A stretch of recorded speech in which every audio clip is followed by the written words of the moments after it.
Leave me alone, I am clean. Kwetonda nze kankubulire bwe nkola ensobi nina okugikkiriza. Mwe mukyali baana bato. Bwe nkola ensobi ngikkiriza. Tikikuyamba okutamatama ojja kufuuka mulimba. Nze sagala bya bulimba. Oba mwagala babalimbe naye nze tukasajja nti ndi kulimba. Bwe nedda sinza kulimba. Nkubulira nga bwe nkimanyi. Onzikirize, ongaane. Onjagale, onkyawe. I was on sick leave. So all this process which took place, I was on sick leave. I could have come here and say, I am clean. Respond to your good question, my good friend, by the way. I am not your good friend. I'm a member of parliament. Okay, fine, but we are still friends. We are not enemies. Now, let me respond. First of all, you said, in my judgment, I want to put it clear that the chairman has put it clear. I was on sick leave. So all this process which took place, I was on sick leave.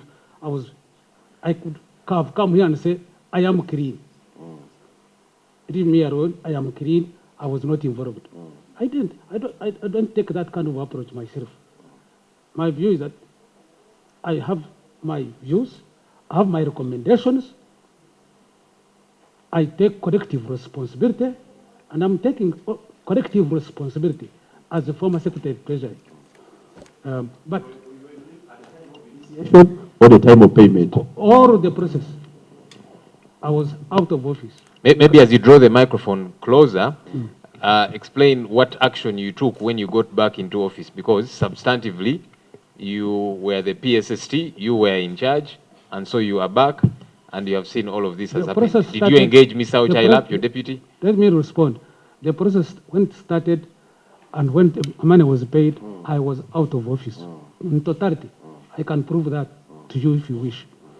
So I am clean. But so in that sense, I've answered your question. Now, however, for me, and I'm going to combine it with your question, were there other supplementaries that came to this way? I have just, my paragraph 2 shows that Parliament added on, to my best of my knowledge, I could be wrong, added on for notes, which I think was correct, and it was paid. Am I correct, you people? There were others. That's why I said, I was making a recommendation. For me, I'm here to make a recommendation to you for your consideration. And overall, what do an officer in finance do when Parliament, when the Cabinet has added on a supplementary, which is a policy matter at that stage, or Parliament in their consideration, and we have a number of them, what do the officer in finance, after Parliament has approved, as per your constitutional right, do? Do you release the money? You don't release the money? I do. I think, to me, what I make a recommendation for you, so that in future such a ping pong does not take place, is that the Parliament should come out clear and say in the future it must be initiated by the accounting office. At that stage, when Parliament does add on and approves, I will say no, it is not proper. Don't add it on. There is no cracks initiation. And then we are all clear. Chairman, for me, as I said, I'm clean. I'm giving a policy recommendation. Oh, whether it is legal or not, that's number one. Number two. Maybe just before that, procedure, a second, Honorable Mwada. I wanted to quote for Mr. MUHAKANIZI his very statement. Number 2. You say here, use an example. For example, Cabinet and Parliament, in exercising their constitutional... I was still Secretary of Treasury. So I take not personal, but overall responsibility, what I do know under these processes. So thank you, Chairman and honorable members. I thank you for giving me this opportunity to appear before this committee to clarify on the issues of supplementary budget of 10.6 billion to vote 156 Uganda Land Commission 2021. I am aware that the Honourable Minister of Finance has already appeared and briefed the committee on the chronology of events on this subject. I therefore, in addition to the information provided by the Minister of Finance, I wish to further clarify as follows. In a letter dated November 30th, I was out of the country for sure, the Honourable Minister of Lands and Planning and Economic Development wrote the Honourable Minister of Finance, Planning and Economic Development, communicating a presidential directive to settle various outstanding claims for the Land Commission from the documents which have been accessed to since the saga came up. She therefore requested that funds be provided to Uganda Land Commission to clear those claims. Honourable Chair, members, and honourable members, as you are aware, the supplementary request, just like other budgetary estimates, goes through different stages of approval within and between the executive arm of government and the legislature. And as such,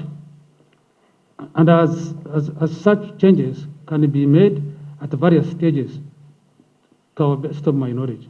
For example, Cabinet and Parliament, in exercising their constitutional powers, can adjust supplementary requests submitted by Minister of Finance for various adjustments, adjust supplementary requests submitted by Minister of various ministries, departments, and agencies, MDS, without necessarily requisitioning the responsible accounting officer to submit the requests, which is true. This has been going on. If you realize what you have been doing, I'm not talking about the current session of Parliament, historically, you have been adjusting the supplementary requests without even the crack, for example, if it is supplemented to the Parliamentary Commission. Mr. MUHAKANIZI, if you could draw the microphone closer. Yes. Adjusting at that stage. For example, include supplementary funding to address the challenges of nodding disease. I'm giving one of them. Most recently, 600 billion in financial year 21-22 to finance COVID and finance COVID interventions under various departments, government departments, ministries, and agencies. However, all these instances, 4 funds are released to an accounting entity. As per the law, there must be a requisition by accounting officer in form of a warrant. This is a mandatory treasury requirement to ensure that the accounting officer is held personally accountable for the public resources. If an accounting officer is not comfortable with an expenditure and does not submit a warrant, no expenditure can be incurred. If this requirement is violated, however, whoever does so becomes criminally liable. This is because it is at this stage in the expenditure cycle that expenditure becomes supplementary expenditure for a supplementary request. For example, if a supplementary request is rejected in cabinet or parliamentary level, then it cannot be categorized as supplementary expenditure. It is within this spirit that when Minister of Finance, Planning and Economic received the request by the Honourable Minister of Lands, a supplementary was accordingly submitted to both Cabinet and Parliament for consideration under supplementary expenditure schedule number 4 of 2021. However, when the request was presented in Parliament, a procedural matter arose. As a result, Parliament set up a committee that investigated and cleared expenditure, as indicated in the committee report